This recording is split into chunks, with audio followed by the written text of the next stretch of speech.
But I do want to focus on that for a second, because if you were doing all the right things, you were plant-based, you were vegan, you were running triathlons, why did you all of a sudden start packing bacon in a Ziploc bag and taking them on bike rides? What happened? That sounds like there's a missing piece of the puzzle there. There is. I skipped over an important part, and that was, again, on our own journey.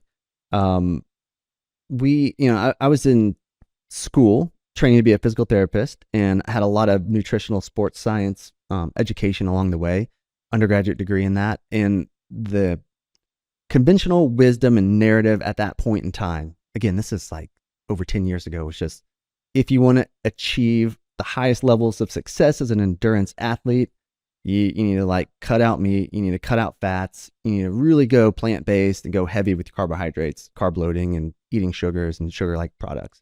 And so you see that, like you see all these professional triathletes 10, 20 years ago, they're emaciated, they're skeletons, They look like shit, they look sick.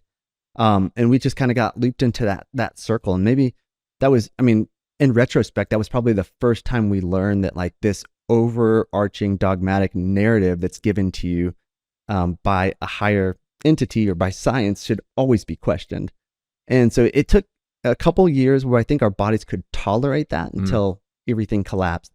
And specifically, I feel like my wife was like decaying inside.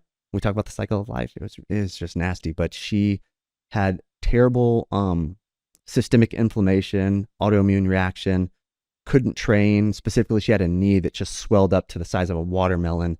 For months, had exploratory surgery, was told she needed arthritis medicine for the rest of her life. She's 21 years old. She's a healthy lady. We saw every health practitioner across every spectrum of medicine you could imagine.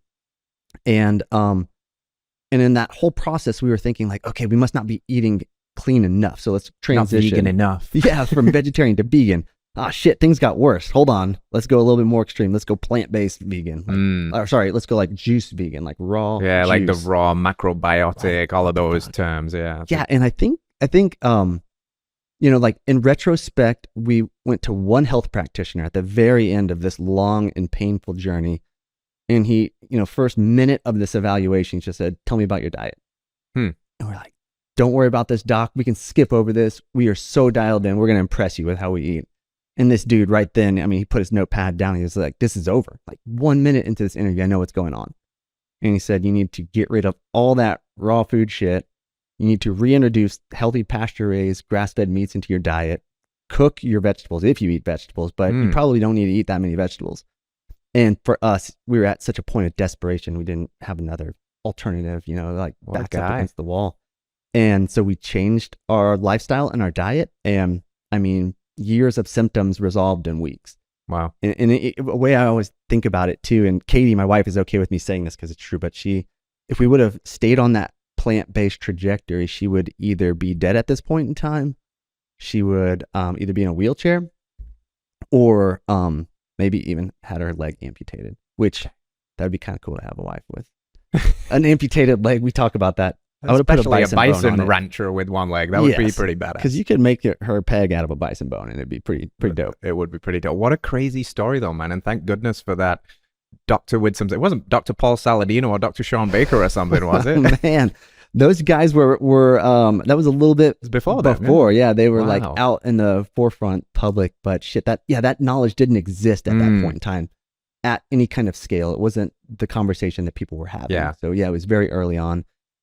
This just happened to coincide with kind of the evolution of paleo. So when we launched Epic, Paleo FX was in its first year. Yeah, right. It was in Austin. We were in Austin, so we're like, yeah, let's go to this show. Yeah, wow, that's crazy. I often think about especially when you combine the intense plant-based veganist kind of movement with high-level athletics too.